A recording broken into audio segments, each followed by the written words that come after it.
नमस्कार। Praise the Lord. Praise the Lord. बहुत दिन पर पुनर्बार आपण सहित सुजोग देले प्रभु से प्रभु को धन्यवाद दिए। वाक्यांश जीवा पूर्व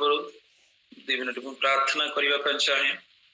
अत्यंत दयालु प्रेमिक अनुग्रहकारी स्वर्गीय पिता तुम्हारी पवित्र मधुरमय नाम को धन्यवाद दिए।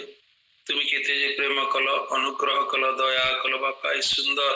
दिवस देखा देल दिवस प्रारंभ आम प्रत्येक तुम चरण तले बसीचु बापा आम को प्रभु तुम स्पर्श कर प्रभु तुम्हारी बाक्य रूप रोटी जहाँ तुम्हें आम काजी देवाई चाहछ ताहा मुख दे तुम्हें प्रकाशित हो तुम्हारी नाम गौरवान्वित कर जीशु बहुमूल्य नाम रे अल्प निवेदन उत्सव कर स्वर्गीय पिता आमेन। आम आज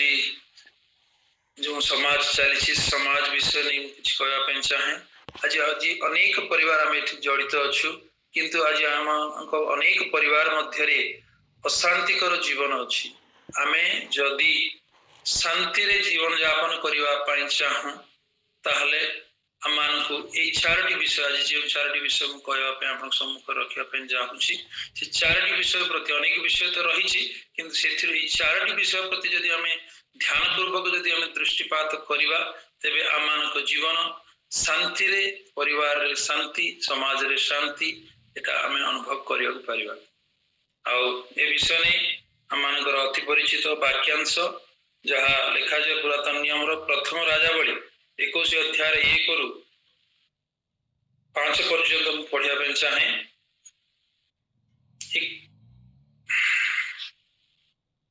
उत्तर यहीपरि घटिला जिस्रिएल रे समरिया राजा आहाबंकर अट्टालिका सन्निकट रे जिस्रिएल नाबोतर खंडे द्राक्षा क्षेत्र थिला। एणु आहाब नाबोत को कहले मते तुम्भ द्राक्षा क्षेत्र दियो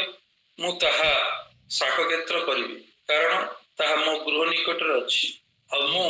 तहि बदले तुम्भ को तहि उत्तम एक द्राक्षा क्षेत्र देवी अबा तुम्भ को भल दिसिले मु रूपा मुद्रा रे तहिर मूल्य तुम्भको देवी। एथिरे नाबोत आहाब कहला मु जे आपण पैतृक अधिकार आपण को देवी यह सदा प्रभु न करंतु। तहु आहाब जिस्रेलिय नाबोतर उक्त कथा सकाशु विषर्ण और अतुष्ट होई अपना गृह को आसिले कारण नाबोत कहिथिले जे मु अपना पैतृक अधिकार आपण को देवी नाही। एणु आहाब अपना मुख फेराई शଯ୍ୟା रे पड़ी भोजन करने को असम्मत हेले। मात्र तांको भार्या इजबेल तांको निकट को आसी कहला तुम्भ मन कहीं एडे दुखित जे तुम्भे भोजन करूना। अब या आपण माने जानती तार स्टोरीटा कौन आउ सुंदर विषय ये वर्णना कर आम आज किछिटा विषय शिखिबा जहाँकि आम मान जीवन को अति प्रभावित करने को पड़ो भावे। मो वॉइस शुभुची ना समस्त को? हेलो शुभुची? हां शोभा जाउछि सर शोभा जाउछि। Thank you. आउ कहबे जे प्रथम अंश होला असंतृप्ति। प्रथम तर हम शिक्षा को जाउछु असंतृप्ति माने तृप्ति नहीं। कौन तृप्ति नहीं हम एटा देखियो पाइबा जे आहाब होचंदी जणे इस्राएल रो राजा तांका पाखरे कौन सी विषय अभाव नहीं कौन सी विषय मध्य अभाव नहीं किंतु से कौन कले जे तांका गृह बा से राजप्रसाद निकट रे थिबा नाबोतर द्राक्षा क्षेत्र को से आशा कले जहाँकि से जने राजा सब प्रकार जिनस तांका पाखरे रखाइछि कौन सी विषय तांकर अभाव नहीं ना खाद्य रे पिंधिबारे ना नगर निर्माण करिवारे किंबा कौन सी विषय तांका पाखरे अभाव नथिला। किंतु एटी देखुछु जे नाबोत बोली जने धार्मिक व्यक्ति थिले तांकर से द्राक्षा क्षेत्र को से आशा कले सत ठीक अच्छी किंतु नाबोत कौन कहले जे इटा मोर पितृदत्त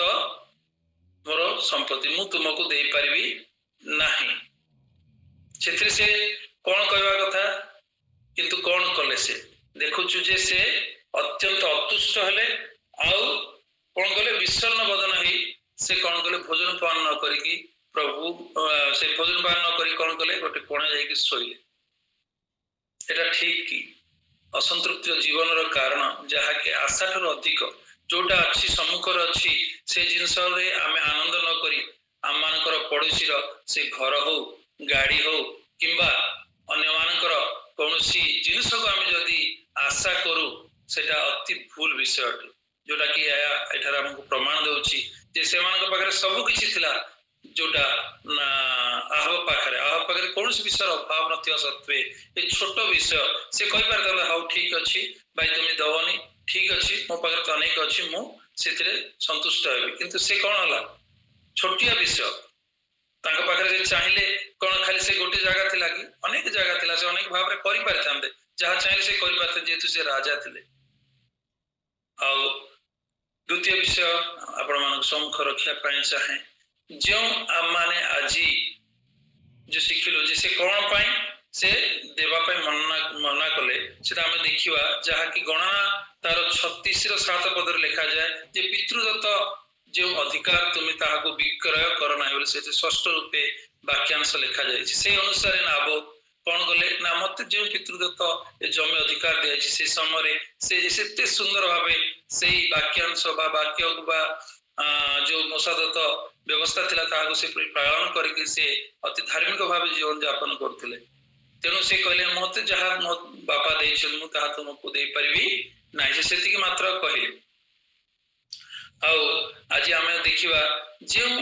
आमे आज परित्राण पाइछु जे आमे पवित्र हेइछु ताहा आम दत्त अधिकार नाही कारण ना एही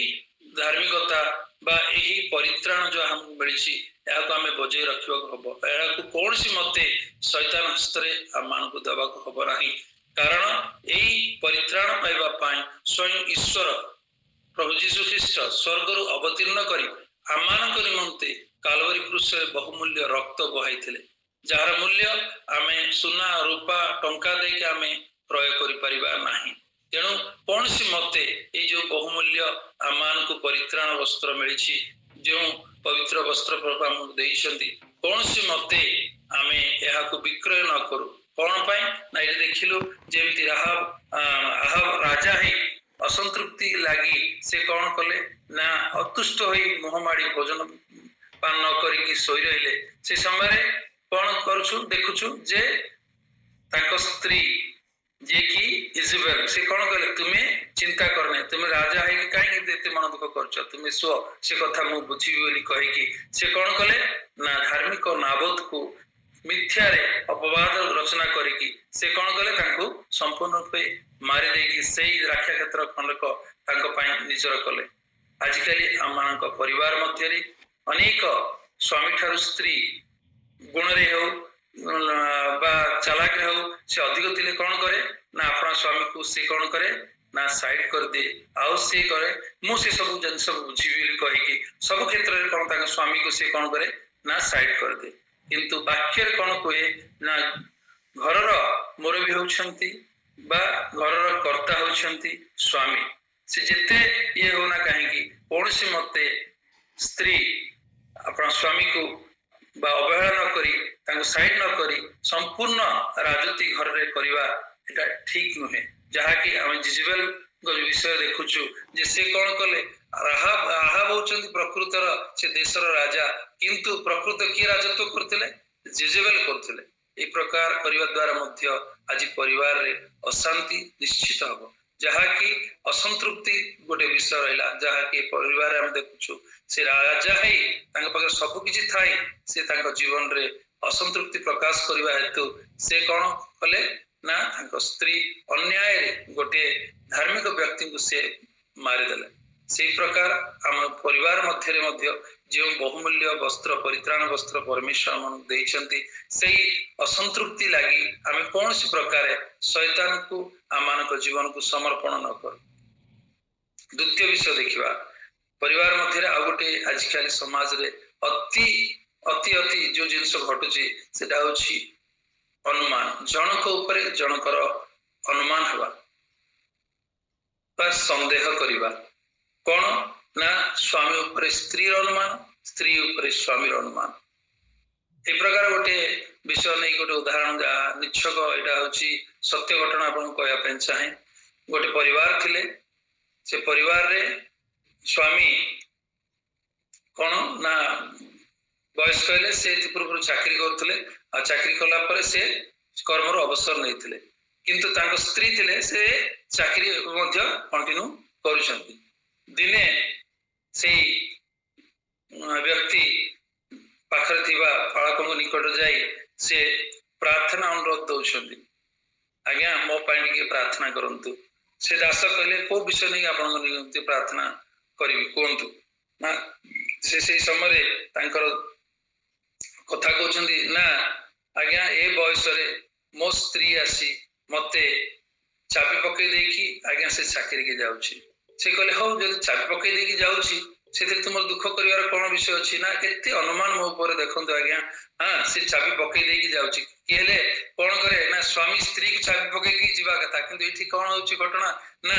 60 ବର୍ଷ ବୟସରେ ସେ ଯେତେବେଳେ କର୍ମର ଅବସର କରୁଛନ୍ତି, ଘରେ ଶାନ୍ତିରେ ରହିବା କଥା, ଶାନ୍ତିରେ ଖାଇବା କଥା, ସେ କଣ କରୁଛନ୍ତି ନା ଯିବା ପୂର୍ବରୁ ତାଙ୍କ ସ୍ୱାମୀକୁ ଚାବି ପକେଇ ଦେଇକି ପଳଉଛନ୍ତି। ସେ ଆଜ୍ଞା କହିଲେ ଠିକ ଅଛି, ସେ ଯେତେବେଳେ ଚାବି ପକେଇ ଦେଇକି ଯାଆନ୍ତୁ, ଆପଣ ତ ସମୟ ମିଳିଲା, ଆପଣ ତ ବିଶ୍ୱାସ କରୁଛନ୍ତି, ପ୍ରାର୍ଥନା କରିପାରିବେ, ବାକ୍ୟ ପଢିପାରିବେ, ଆଉ ଚାହା କରିପାରିବେ, ଖାଦ୍ୟ ବନେଇକି ଖାଇପାରିବେ, ଆଉ ରୁହନ୍ତୁ, କଣ ଏଥିରେ ଅସୁବିଧା ଅଛି? ନା ଆଜ୍ଞା ସେତିକି ମୋ ଭାଗ୍ୟରେ କାହିଁ ଆଜ୍ଞା, ନା ମତେ ନେଇକି ସେ ଆପଣ କୋଉଠି ନେଇକି ରଖୁଛି ନା ମତେ ନେଇକି ଆଜ୍ଞା ବାଥରୁମ ଭିତରେ ଚାବି ପକେଇ ଦେଇକି ଯାଉଛି ଆଜ୍ଞା। ମାନେ ଦେଖନ୍ତୁ କେତେ ମାନେ ଗୋଟେ ସ୍ତ୍ରୀ ସ୍ୱାମୀ ପ୍ରତି 60 ବର୍ଷ ବୟସରେ ମଧ୍ୟ ତାର ଅନୁମାନ ତାକୁ କୋଭଳି ସ୍ଥିତିକୁ ଆଣିଛି। ଏଟା ହଉଛି ଅତି ମାନେ ନିଚ୍ଛକ କାହାଣୀ, ଏଟା କୌଣସି ମାନେ କାଳ୍ପନିକ କାହାଣୀ, ଏଟା ମାନେ ସମାଜର ଗୋଟିଏ ପରିବାରରେ ଘଟିବା କାହାଣୀ। ଏଟା ଆଜି ଏଇଟା ହଉଛି ସବୁଠାରୁ ବହୁତ ଭୟଙ୍କର ବିଷୟ। କଣ ନା ଆଉ ଗୋଟେ ବିଷୟ ଦେଖିବା ଏଇ ଅନୁମାନରେ ନେଇକି, ନା ଆଜି ଅଳ୍ପ ବୟସରେ ଯୋଉମାନେ ବାହାଘର କରନ୍ତି ବା ବାହାହିତ ହୁଅନ୍ତି, କାଳେ ମୋର ସନ୍ତାନ ହବ କି ନାହିଁ, ସେମାନେ ମଧ୍ୟ ଅନୁମାନରେ ଭାଙ୍ଗି ପଡନ୍ତି। ଆହୁରି କଣ ଯୁବତୀ ମାନଙ୍କ ଗୋଷ୍ଠୀରେ କଣ ହୁଏ ନା ଅନୁମାନ ଲାଗି କାଳେ ମତେ ଚାକିରି ମିଳିବ କି ନାହିଁ, ମୋ ବୟସ ଏତେ ହେଲାଣି ମତେ ଆଉ ଚାକିରି ମିଳିବ କି ନାହିଁ। এই প্রকার অনুমান রূপক যে শৈতান আজ আমମାନଙ୍କ ପରିବାରରେ ସମାଜରେ ସେ ବହୁଳ ଭାବେ କାର୍ଯ୍ୟ କରୁଛି। যে ପ୍ରକାରେ ଏ ବାକ୍ୟାଂଶ ମଧ୍ୟ ଆମେ ଦେଖିବା ଏଇ ଅଧ୍ୟାୟରେ ହିଁ ଅଛି। ଯେତେବେଳେ ଆମେ ଦେଖିବା ଏଲିୟଙ୍କ ବିଷୟରେ ଏଇ ଅଧ୍ୟାୟରେ ଅଛି। ଏଲିୟ କଣ କରିଥିଲେ ନା 400 ଭଣ୍ଡ ସେ ସମୟରେ ଯୋଉ ଭବିଷ୍ୟତ ବକ୍ତା ମାନେ ଥିଲେ, କାହାର ନା ଯେଉଁ ଲେଖା ହେଇଛି ଯୋଉ ମାନେ ସେଇ ଦାସ ମାନଙ୍କୁ ସେ କଣ କରିଥିଲେ ନା ସଂହାର କରିଥିଲେ, ଯୋଉଟା କି ପରମେଶ୍ୱର ଦୃଷ୍ଟିରେ ସେଟା ମିଥ୍ୟା ଭାବବାଦୀ ବା ଏମାନେ ଥିଲେ। କିନ୍ତୁ ସେଭଳି ବ୍ୟକ୍ତିଙ୍କୁ ଯେତେବେଳେ ଜିଜେବେଲ ଗୋଟିଏ ସନ୍ଦେଶ ଦଉଛନ୍ତି, ତୁମେ ଯେ ପ୍ରକାରେ ମୋ ଭବିଷ୍ୟତ ବକ୍ତା ମାନଙ୍କୁ ତୁମେ ମାରିଲ, ସେଇ ପ୍ରକାରେ ମୁଁ ଯଦି ତୁମକୁ ନ ମାରିବି ତାହେଲେ ମୁଁ ସେହି ଜିଜେବେଲ ନୁହେଁ ବୋଲି ତାଙ୍କୁ ଯେତେବେଳେ ସନ୍ଦେଶ ଦେଇଛନ୍ତି, ସେ କଣ କରୁଛନ୍ତି ଯେ ଆମମାନଙ୍କର ଏଲିୟ ସେ କଣ କରୁଛନ୍ତି ନା ପରମେଶ୍ୱର ନିକଟରେ ସେ କ୍ରନ୍ଦନ କରୁଛନ୍ତି, ପ୍ରଭୁ ଯଥେଷ୍ଟ ହେଲା, ମୁଁ ଆଉ ବଞ୍ଚିବି ନାହିଁ, ମୁଁ କାହିଁକି ସେହି ସ୍ତ୍ରୀ ଜିଜେବେଲ ହସ୍ତରେ ମୁଁ ମରିବି, ମତେ ପ୍ରଭୁ ଏଇ ସ୍ଥାନରୁ ନେଇଯାଅ ବୋଲି। ସେଟା କଣ ହେଲା ନା ତାଙ୍କ ମନରେ ସେଇ ଅନୁମାନ ବା ସନ୍ଦେହ ଆସିଲା ଯେ ନିଶ୍ଚୟ ଇଏ ମତେ ଜୀବନରେ ମାରିଦବ ଜିଜେବେଲ। କିଏ ଯିଏ କି କଥା କହିବା ମାତ୍ରେ 3.5 ବର୍ଷ ବର୍ଷା ବନ୍ଦ ହେଲା, ଆଉ ମାନେ ବୃଷ୍ଟି ବି ହେଲାନି କି ଫସଲ ବି ହେଲାନି। ଯେଉଁ ପ୍ରକାର ସେ ପ୍ରକାଶ କରିଥିଲା ଆହାବ ରାଜାଙ୍କ ନିକଟରେ, ସେଇ ପ୍ରକାର ଘଟିବା ବ୍ୟକ୍ତି ବର୍ତ୍ତମାନ କଣ ହଉଛନ୍ତି, ସାଧାରଣ ଗୋଟିଏ ବିଷୟ ତାଙ୍କ ପାଖକୁ ଗଲା, ସେ ସନ୍ଦେହରେ ସେ ନିଜ ଜୀବନକୁ, ଏତେ ବଡ ବ୍ୟକ୍ତି ପରମେଶ୍ୱର ସହିତ ସମ୍ପର୍କ ରଖିବା ବ୍ୟକ୍ତି, ସେ କହୁଛନ୍ତି ମତେ ପ୍ରଭୁ ଏଇ ଜଗତରୁ ନେଇଯାଅ, ମତେ ତା ହାତରେ ମରିବାକୁ ଦିଅ ନାହିଁ। ମାନେ ଏଇ ପ୍ରକାର ଭୟଙ୍କର ଭାବେ ଶୈତାନ ଅନୁମାନ ବୋଲି ଜିନିଷ ଆମମାନଙ୍କ ଜୀବନରେ ଆଣିଥାଏ। ତୃତୀୟ ବିଷୟ ଦେଖିବା, ଅତି ଆଶା ସହିତ ଋଣ କର ନାହିଁ, ବା ଆବଶ୍ୟକତା ଠାରୁ ଅଧିକ କଣ କରିବା କଥା ନୁହଁ, ଋଣ କରିବା କଥା ନୁହଁ। କାହିଁକି ନା ଆମେ ଏ ବିଷୟ ଦେଖିବାକୁ ଗଲେ ଆଜି ଆମମାନେ ଅନେକ ଆମ ନିଜର ପାଖରେ ଥିବା ଯେତିକି ସମ୍ବଳ ତାହା ପ୍ରତି ଆମେ ସନ୍ତୁଷ୍ଟ ନ ହୋଇକି କଣ କରୁ ନା ଅନ୍ୟମାନଙ୍କ ପ୍ରତି ଦୃଷ୍ଟିପାତ କରୁ। କଣ ନା ମୋ ପଡୋଶୀ ଘରେ ଏତେ ବଡ ଘର ବାନ୍ଧିଦେଲା, ମୁଁ ଏମିତି ଖାଲି ରହିବି, ମୁଁ ବି ଏମିତି ଆଠାରୁ ଭଲ ସୁନ୍ଦର ଘର ବାନ୍ଧିବି। आ मोर पड़ोसी एते सुंदर गोटे गाड़ी किणिला मु सेतिरे काई तृप्ति हेबी मते भी आठरी गोटे उत्तम गाड़ी की मु गोटे किणिबी किंतु निजर कोण अछि कोण नाही ताहा आमे चिंता करनु अन्य मानक सहित तुलनात्मक जाई कोन करू ना मु प्रार्थना करिबी प्रभु मो पारे एतिकी संबल अछि आहु मते एटा ऋण करिवा पाए मते तुमे सहाय्य करो एटा केते दूर हमकु ठीक लागे ए जिस हम चिंता करिवा मते भूली जाइथाउ अन्य मानकर विषय जेतो हमें ताଙ୍କ सहित निजକୁ तुलनात्मक करे ଆମେ ଆଗକୁ ଯେତେବେଳେ ବଢୁ ସେତେବେଳେ ଆମେ ଏଇ ସବୁ ବଡ ଭୁଲ କରିଥାଉ କଣ ନା ଅତ୍ୟାଶ ସହିତ ଋଣ କରିଥାଉ ଯାହାକି ବାକ୍ୟର ବିଷୟ ଯୋଉଟା ଲେଖାଯାଏ ଦ୍ୱିତୀୟ ବିବରଣ 28 ର ଯେ କଣ ଲେଖାଯାଏ ଆମମାନଙ୍କ ହସ୍ତ ଅନ୍ୟମାନଙ୍କୁ ଦେବା ଭଳି ପରମେଶ୍ୱର କରିଛନ୍ତି କିନ୍ତୁ ଆମମାନଙ୍କୁ କଣ କରି ତୁମେ କେବେ ମଧ୍ୟ ଦୁଇ ହସ୍ତ ପ୍ରସାରୀ ତୁମେ କେବେ ମଧ୍ୟ ତୁମ ହସ୍ତ ତଳକୁ ହବ ନାହିଁ तुमको आमे मस्तक करिवा लांगुल करिवा नाही बोली जे परमेश्वर कहछन जे वाक्य अनुसार निजको प्रस्तुत करी चाले प्रभु सब बोले अन्य मानकु देबा बोली आमान हस्त करिथांती केबे मध्ये आमानकु ऋण करिवा पई से कहंती नाही कारण ना आमानकु से ऋण रे भारग्रस्त करिवा परमेश्वर नहंती आमे कोन करथो हमर भूल सकासु आमे ऋण रे ऋणग्रस्त होई आमे भारग्रस्त होइता केमती ना अन्य मानक सहित तुलनात्मक होई मोर एटा नाही सेटा किंतु परमेश्वर कोन करंती आमानकर आवश्यकता पूर्ण करंती किंतु आमानकर आशा से पूर्ण करंती नाही आशा तो अनेक मनुष्यर आशा होची माने अनेक किंतु जहा आवश्यक हम दृष्टिपात करे हमर जेति के आवश्यक परमेश्वर निश्चित सेति हमको देई थांती यथा समय रे काहेकि ना थरे थरे कोन करू अन्य मानक तुलनात्मक करी परमेश्वर यूटर प्रभु हाँ मते ऋण देथिले भलो ही थांदा प्रभु मो पाए से व्यक्ति टिके सहाय्य करथिले भलो ही थांदा प्रभु आठर मो बैंक ऋण करबी आ मते तुमे सहाय्य कर एभली प्रार्थना करिवा आदु ठीक नुहे कारण आम पाखर जेतिकी अछि आमे सेतिकी रे आनंद करू अन्य मानस सहित तुलनात्मक न जाऊ एथिरे मध्ये गोटे कहानी आपण कहया पे चाहे से जणिथिले दास कोन करंती ना से संपूर्ण दास नहंती किछि समय से काम करंती आउ किछि समय से सेवारे निजको नियोजित करंती कोन होइछि एटा भी गोटे माने सत्य घटना से जणे कोन करंती ना किछि समय जो काम माने गोटे हॉस्टल रे से भाई कोन करथिले जे से किछि छोटिया मोटिया गोटे काम पाइथिले आउ से संध्या समय रे जाइकी विभिन्न स्थान सुसमाचार प्रचार करिवा वाक्य देबा पाई से जाइकी मझरे मझरे से जाइकी करथिले दिने आ जन दासन को देखा करी से कहले आज्ञा मते गोटे कार रो आवश्यकता अछि से व्यक्ति भाबिले यांके तो जो प्रकार सेवा करछंती कार से तो कोन संपर्क बोली तांको टिके क्रॉस क्वेश्चन देबे कहले भाई कार कोन आवश्यकता अछि ना भाई देखो दिमती मु साइकिल रे जाइकी बुली की कहले तार गोटे मर्यादा अलगा किंतु यदि कार रे जाइकी जीवी तार निश्चित मर्यादा अलगा किंतु से दास जानिथिले यांकर आर्थिक परिस्थिति कोन आउ ये किभଳି भाबे सेवा करछन से कहले तुमरो जे साइकिल रे जाइकी वाक्य कहवा द्वारा जे तुमरो गौरव हेबनी कार रे जाइकी जे गले खाली गौरव हबो या न ए भ्रांत धारणा ठीक नुह भाई बोली कहि तांको संदेह देले किंतु से सेठी को किछ दिन पर पुणी से दासम जाय मिसचंदी प्रभु बहुत आश्चर्य हबो मते सहाय्य कले मते गोटे गाड़ी जोगले से बहुत आश्चर्य हेले यार परिस्थिति तो ई प्रकार आ ई केमती कार पाइले ना भाई मु दिने मार्केट को जाइथिली देखिली गोटे गाड़ी आ से गाड़ी पई जेतिकी अर्थ दरकार आ मु प्रभु ठार प्रार्थना कली प्रभु मते ए कार किनिवा पई मते ऋण दियो जदी तुमर जदी इच्छा था तेणु करी से व्यक्ति कौन कले ना प्रभु को इच्छा जानिया पे प्रभु परीक्षा करिया पे से कौन कले ना जण व्यक्ति अछि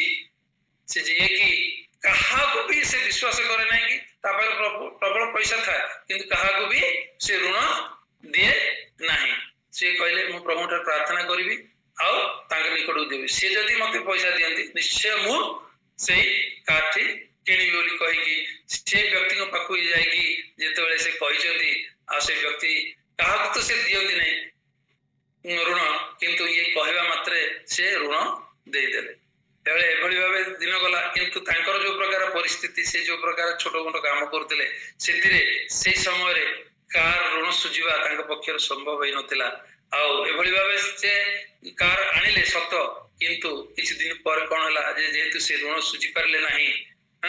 ଯୋଉ ଦାସଙ୍କୁ ଯାଇକି ସେ ଭେଟ ହେଇଥିଲେ ସେ ରାତି ଅଧରେ ସେ ଦାସଙ୍କ ଘରକୁ ଯାଇ କହୁଛନ୍ତି, ଭାଇ ଭାଇ ଶୁଣ ଶୁଣ ଶୁଣ, ମୋ ପରିସ୍ଥିତି ଗୋଟେ ବିପଦ ଆସି ପହଞ୍ଚିଲାଣି। କଣ ନା ମୁଁ ଯୋଉ କାର କିଣିଛି ସେଇ ମାଲିକ ଖୋଜି ବୁଲିଲାଣି ଏ କାରକୁ ନେଇଯିବା ପାଇଁ, ଆଉ ଋଣ ସୁଝିଲେ ମତେ ସେ ଛାଡିବନି। ଭାଇ ଏଟାକୁ ଟିକେ ତୁମେ ଲୁଚେଇକି ରଖ ତୁମ ଘର ପାଖରେ। କଣ ପରିସ୍ଥିତି ଘଟିଲା, ସେ ଦିନେ କହିଥିଲେ ବାବୁ ତମେ ସାଇକେଲରେ ସେବା କରୁଛ ଠିକ ଅଛି, ଆଉ ଇଏ କରିବନି, ଋଣ କଣ କିଛି କରିବନି ବୋଲି ତାଙ୍କୁ ସେ ସଜେସନ ଦେଇଥିଲେ। କିନ୍ତୁ ସେ କହିଲେ କଣ ନା ପ୍ରଭୁ ମୋ ଜୀବନରେ ମୋ ପ୍ରାର୍ଥନା ଶୁଣି ଆଉ ଋଣ ଦେଲେ, ଆଉ ଋଣ ମାଧ୍ୟମରେ ମୁଁ କାର କିଣିଲି। ସେଇଠି ପରିସ୍ଥିତି କଣ ହେଲା ନା ସେ ଆବଶ୍ୟକ ଠାରୁ ସେ ଅଧିକ ଋଣ କରି ବର୍ତ୍ତମାନ କଣ ପରିସ୍ଥିତି ହେଲା, ଯୋଉ ଗାଡି ଖଣିକ କିଣିଲେ ସେ ଗାଡି ଦ୍ଵାରା ନିଜ ପରିବାରକୁ ନେଇକି କୋଉଠିକି ସେ ଶାନ୍ତିରେ ମଧ୍ୟ ଯାଇପାରିଲେ ନାହିଁ। ସେ ଗାଡି କିଣିକି ସେଥିରେ ସେ ଆନନ୍ଦ ଅନୁଭବ କରିପାରିଲେ ନାହିଁ। ସେ ଗାଡି କିଣିକି ବର୍ତ୍ତମାନ କଣ ପରିସ୍ଥିତି ହେଲା, ସେ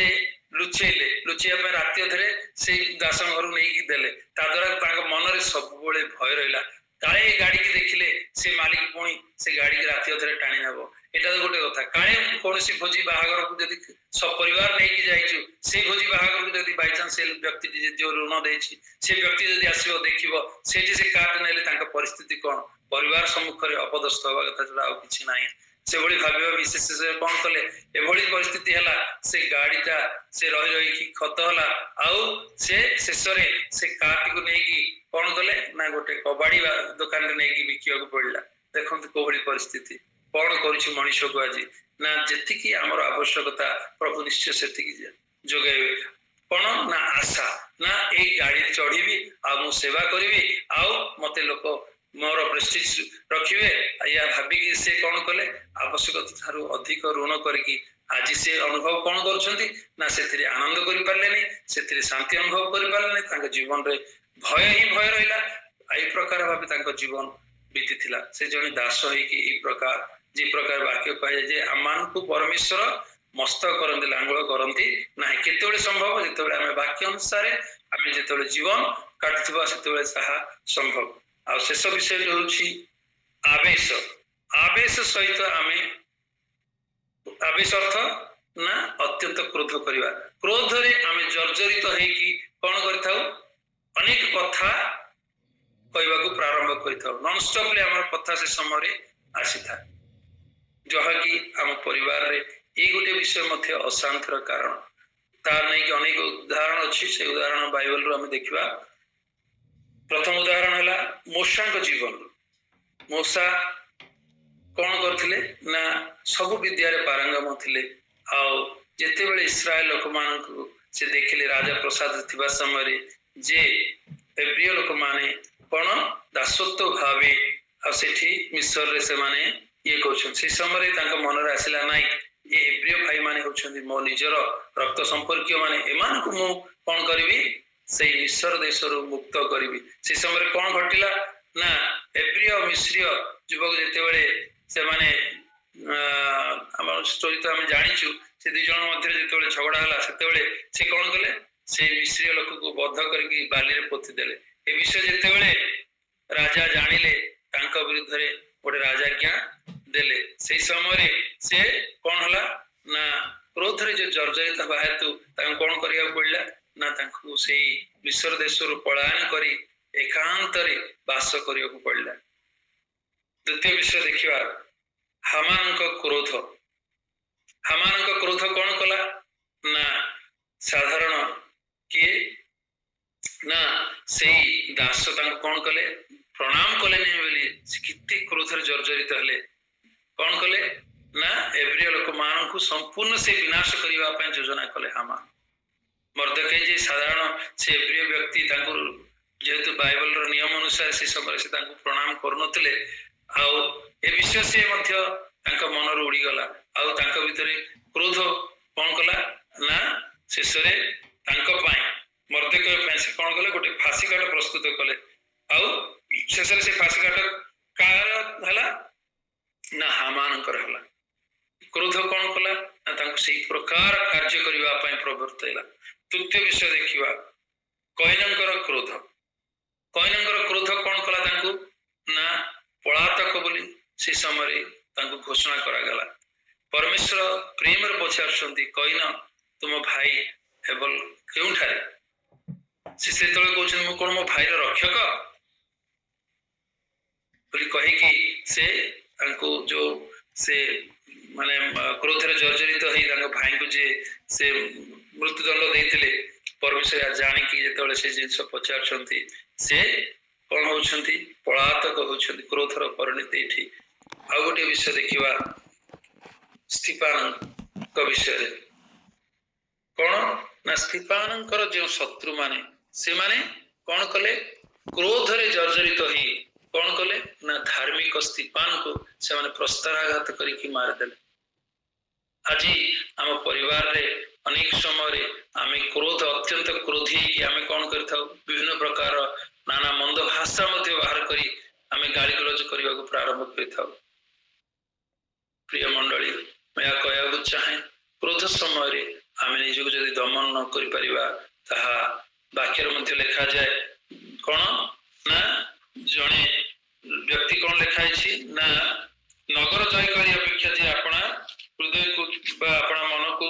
ନିୟନ୍ତ୍ରଣ କରେ ସେ ସବୁଠାରୁ ଶ୍ରେଷ୍ଠ ବୋଲି ଲେଖାଯିବା ବୀର ବୋଲି ଲେଖାଯାଇଛି ଆମର ବାକ୍ୟରେ। ତେଣୁ କ୍ରୋଧ ସମୟରେ ଆମେ ଯେତେବେଳେ ନିଜକୁ ଯଦି ନିୟନ୍ତ୍ରଣ ନ କରୁ ତାହେଲେ ଜଣେ ନଗର ଜୟ କରି ଠାରୁ ମଧ୍ୟ ତାହା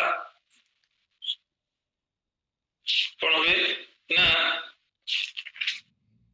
ନଗର ଜୟକାର ଠାରୁ ଯିଏ ଆପଣା ମନକୁ ଯିଏ ନିୟନ୍ତ୍ରଣ କରେ ସେ ଶ୍ରେଷ୍ଠ ବୋଲି ବାକ୍ୟରେ ଲେଖାଯାଏ। ତେଣୁ କ୍ରୋଧ ଆମମାନଙ୍କୁ କ'ଣ କରେ ବିପଥରେ ନେଇଯାଏ, ପରିବାରରେ ଅଶାନ୍ତି ଆଣେ, ପରିବାରରେ କ'ଣ କରେ ଆମମାନଙ୍କୁ ବହୁତ ଦୂରକୁ ନେଇଯାଏ। ଆମମାନଙ୍କୁ କ'ଣ କରେ ଥରେ ଥରେ ଏଇ ପ୍ରକାର ଯେ ପ୍ରକାର ଆମେ ଦେଖିଲୁ ଯେ ମୂଷାଙ୍କୁ ଯେ ପ୍ରକାର ଏକାନ୍ତ କରିଦେଲା, ହାମାନଙ୍କ ଜୀବନକୁ ନେଇଗଲା, କୈନକୁ କ'ଣ କଲା ସେ ପଳାତକ ବୋଲି ଘୋଷଣା କଲା ତା ଅର୍ଥ ସେ ଏକାନ୍ତ କରିଦିଏ। କ୍ରୋଧ କ'ଣ କରେ ଅନେକ ସମୟ ବା ଆବେଶ ଯୋଉ କହିଲେ ଅତ୍ୟନ୍ତ କ୍ରୋଧ ଆମମାନଙ୍କୁ କ'ଣ କରେ ସମାଜ ଠାରୁ ଅଲଗା ରହିବାକୁ ସେ ଆମମାନଙ୍କୁ କଢେଇ ନିଏ, ପରିବାର ଠାରୁ ଅଲଗା କରିକି ନେଇଯାଏ, ଆମମାନଙ୍କୁ କ'ଣ କରେ ଦୁଃଖରେ ବା କ୍ରୋଧ ପରେ ଯୋଉ ପରିଣତ ହୁଏ ଅତ୍ୟନ୍ତ ଦୁଃଖରେ ଭାଙ୍ଗି ପଡି ଆମେ ତାପରେ ସେ ଜିନିଷ ପରିସ୍ଥିତିକୁ ଆମେ ଯେତେ ସଜାଡ଼ିବା ପାଇଁ ଚେଷ୍ଟା କଲେ ମଧ୍ୟ ସଜାଡ଼ିତ ହେଇନଥାଏ, ଯାହାକି ଆମମାନଙ୍କୁ ଏକାନ୍ତ କରିଦିଏ ଆବେଶର ବା ଏତେ ଦୁଃଖଦ ପରିଣତି। ତେଣୁ ଏଇ ଚାରୋଟି ବିଷୟ ପ୍ରତି ଆମେ ଯଦି ଦୃଷ୍ଟିପାତ କରିବା ତାହେଲେ ଆମ ପରିବାର ଶାନ୍ତିରେ ଆନନ୍ଦରେ ଆମ ପରିବାର ଆହୁରି ଆଗକୁ ବଢିବ। ଏହା ହିଁ ଏଇ ଆଜିର ବାକ୍ୟାଂଶ ଆମମାନଙ୍କୁ ସୂଚାଏ। ତେଣୁ ଆମେ ଏଥିପ୍ରତି ଦୃଷ୍ଟି କରିବା ଚାରିଟା ବିଷୟ ଅସନ୍ତୃପ୍ତି ବା ତୃପ୍ତି ସହିତ ଯଦି ବାସ କରୁନୁ ତାହା ଆମ ପରିବାରରେ ଅଶାନ୍ତି ଆଣିବ। ଦ୍ୱିତୀୟଟି ହେଉଛି ଅନୁମାନ ବା ସନ୍ଦେହ, ଆମମାନଙ୍କୁ ସନ୍ଦେହ ରୂପ ଯୋଉ ଭୂତ ଆଜି ସମାଜରେ ସବୁ ଶ୍ରେଣୀର ବର୍ଗରେ ଏହା ବହୁଳ ଭାବେ କାର୍ଯ୍ୟ କରୁଛି। ଆଉ ସେ ଯେତେ ବଡ ବ୍ୟକ୍ତି ହଉ କିମ୍ବା ଛୋଟ ବୟସ୍କ ହଉ এই ଜିନିଷଟା ବହୁତ ଭୟଙ୍କର ଭାବେ କାର୍ଯ୍ୟ କରୁଛି। ଅନୁମାନ ଆଉ ଅତି ଆଶା ସହିତ ଋଣ କରିବା ଏଇଟା ମଧ୍ୟ ଆଜି ସମାଜରେ ଆମେ ଦେଖିବାକୁ ପାଉଛୁ ବା ପରିବାରରେ ଦେଖିବାକୁ ପାଉଛୁ। ଅନ୍ୟମାନଙ୍କ ସହିତ ତୁଳନାତ୍ମକ କରି ଆମେ ଋଣରେ ବୋଝଗ୍ରସ୍ତ ହେଇ ଆମ ଜୀବନକୁ ଅଶାନ୍ତି ଆଣୁଛୁ। ଚତୁର୍ଥ ବିଷୟ ହେଲା ଯେ ଅତ୍ୟନ୍ତ କ୍ରୋଧ କରିବା। এই ଚାରିଟା ବିଷୟ ପ୍ରତି ଆମେ ଯଦି ଦୃଷ୍ଟିପାତ କରିବା, ଚାରିଟା ବିଷୟ ମଧ୍ୟରୁ ଆମମାନଙ୍କ ପରିବାରରେ କୋଉ ବିଷୟ ଆଜି ଆମମାନଙ୍କ ପରିବାରକୁ ଅଶାନ୍ତି ଆଣିବାକୁ ଯାଉଛି ସେଥିପ୍ରତି ଦୃଷ୍ଟିପାତ କରି ଆମେ ପ୍ରଭୁଙ୍କୁ ପ୍ରାର୍ଥନା କରିବା, ପ୍ରଭୁ ଏ ବିଷୟ ମୋ ଠାରୁ ମୋ ପରିବାର ଠାରୁ ଦୂର କର, ଆଉ ଆମେ ଯେ ପ୍ରକାରେ ପ୍ରକୃତ ତୁମର ଶାନ୍ତି ଆମ ଜୀବନରେ ଅନୁଭବ କରିବାକୁ ପାରିବୁ। ଛୋଟ ବାକ୍ୟରେ ପ୍ରଭୁ ମତେ ଓ ଆପଣ ମାନଙ୍କୁ ଆଶୀର୍ବାଦ କରନ୍ତୁ। Amen amen amen amen. ବହୁତ ବହୁତ ଧନ୍ୟବାଦ।